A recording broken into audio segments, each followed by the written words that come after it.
Hello there everybody, this is Graham, also known as the Collector 75, and welcome back to another Transformers review. For this review I am going to be doing the world's smallest Shockwave by Is It Just Toys?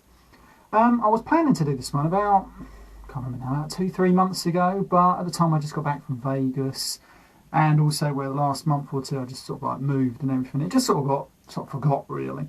But I've got this guy out to go with another review I'm going to be doing shortly. And then I thought, well, yeah, I was going to review this guy on its own, so I thought, why not? Which should take too long. Anyway, so this is a guy, of course, world's smallest Shockwave. I was absolutely overjoyed when I heard this was coming out. And when it finally did come out and I got it in my hand, I was, oh my God, it's a great little figure. If you're into the world's smallest figures, you've got to pick this guy up because the quality on it is absolutely fantastic. It comes, you know, with a little plastic, or sorry, rubber hose on the top there. Absolutely brilliant. Right, just before I get onto the figure itself, I just want to show you the box. It comes in this little cool little box. Come out at the same time as the world's smallest blaster. Obviously for copyright purposes they couldn't call it Shockwave, it just called Military Operations Commander. And it's got quite a cool picture of Shockwave there, just trying to get it in the light to make sure you can see it.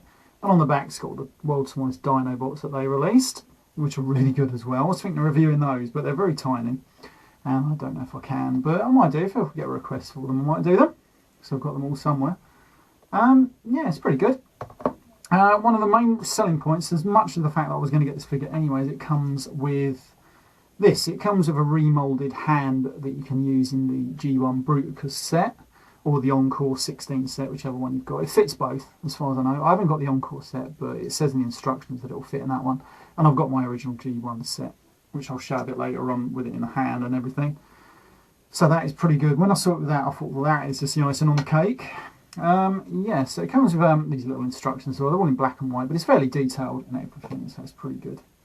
Right, so this is of course Shockwave, in his space cannon mode. Fantastic stuff. It even comes with the little translucent purple sight on the back there that you can lift up. Fantastic, I love it, it's absolutely brilliant. It's got the usual little hole that you can, for the gun in there. Unfortunately it doesn't fit on the top of Bruticus, where he shoots them off into space in that episode, which is a shame, but obviously his missile launchers are actually quite big, so if they wanted it to fit that, it would have looked ridiculous. So, yeah, right, so a size comparison in this mode. I've got Legends Bumblebee here from the movie. I suppose in gun mode, he's about the sort of like as tall, but nowhere near as thick, obviously, so he's actually quite a lot smaller than a Legends figure. Who else have I got on hand? I have... I was going to say Revenge of the Fallen Mindwipe. It's actually the G2 sort of version of it. So as you can see, he's a Voyager-sized figure and he's a tiny little gun. He's probably the right size for him to hold him, as you can see, which is pretty good. I'll do another comparison in robot mode. He's got exactly the same transformation as in the G1, which we're going to get to now. So you flip down his little... Let me make sure I'm right in the centre. There we go. So you flip down his little gun sight there, and you come to this end. Careful not to see. It still bends and pivots at that point there. And then we take off the little grey bit. This still has no function, so when he's in robot mode, it just sort of hangs around the place. This actually has an improvement over the G1 figure, which I'll come to in a second. Right, now then we have to come down to these legs. I have to pull them out. So they're just sort of tabbed in, I believe. It's been a while since I've done this. It's been a long while since I've done this. I was hoping not to have any trouble. But these are very, very stiff legs. Let me try and get them out. I can. Just got to separate them, I think, and then just pull them out, but I don't understand why they don't want to come out. So they came out the last time I had this toy out. Why aren't they coming out? Ah, there we go. I knew they were, they're just very tight in there. It's very small, I don't want to break it. So we just extend the bottom half of the handle there. These are going to form his legs. And we then flip up this back section, and just like the G1, it just sort of fits onto the back there. It doesn't stay in position too well, but it doesn't matter because it's not loose or nothing, so it'll just stay there quite easily. Then we separate the legs, just like his old G1 self, and then we have to manoeuvre them around on these little pivots here. If you've seen my G1 Shockwave review, you'll see what you've got to do. It's actually a very nightmare to do on this one because they're very tiny and they're made of plastic and you could probably easily snap them if you do it wrong. So I need to make sure I do it right. Oh dear. Not looking forward to doing this. Here we go. Let me see what I'm going to do. I couldn't even get my fingernail in it. It doesn't want to budge. Why doesn't it want to move? No, it doesn't seem to want to budge. Why is that? That's very strange. Oh, there we go. Let me try it one leg. Oh, there we go. Try it one leg at a time. Usually works. Oh, no, it doesn't work out. It will do it. It's just very annoying. That's right. There we go. Ah, there we go. Yeah, without breaking it. That's great. Right, so then we've separated his legs, as you can see. It's just very fiddly, and it's very hard to do. And his little feet are tucked away in here, and these are very hard to get out with just fingernails because they're damn well pushed in there very well. I think you've got to push on this bit, and then they should just pop out. Yep, so there we go. If I've got nothing, unfortunately. Yes, there we go. Right, I'll show you on this one. Just push on the front of the little foot on his little tab, and then the rest of the foot should just pop up just enough to get your fingernail in, and there's a tiny little tab, just enough to push the rest of the foot over. And there's his legs done, and that is the hardest bit on this figure, thank God. Right, so we are going to then just separate the little arms, and then just rotate the arms around like so. Rotate this one out the elbow joint. They're on ball joints, these elbows, so this gives them a tiny bit more articulation. I just like to leave this one downwards, so you've got the hose just on the bottom of his arm like in the cartoon, and then with this little head you just pop it up slightly, then just raise the little ears up.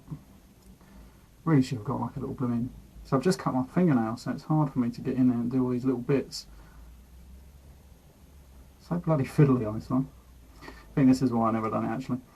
Yeah, there we go. So you raise the little head up, and there we have it. There's Shockwave in robot mode. Absolutely the same, almost detailed robot mode as his G1 counterpart. Apart from, you can now move his full arms forwards like that, so he can punch people, because the shoulder joints are on ball joints, and the same with the elbow joints. So he has a better articulation than the G1 figure, and the legs will move exactly the same. He's fantastic. And for some reason he has a red eye, and not just like a yellow sort of silver eye. A bit unfortunate. I was thinking of repainting it, but I could never be bothered. Anyway, so this is him size comparison with Legends Bumblebee. As you can see, Bumblebee towers over him. You can't believe it. Yeah, pretty good. I believe his head moves on this version as well. Let me see if I can. Yeah, there we go. So you can get his head to move and everything. It's absolutely brilliant, brilliant little figure this. You've got to be careful with it though, like I say.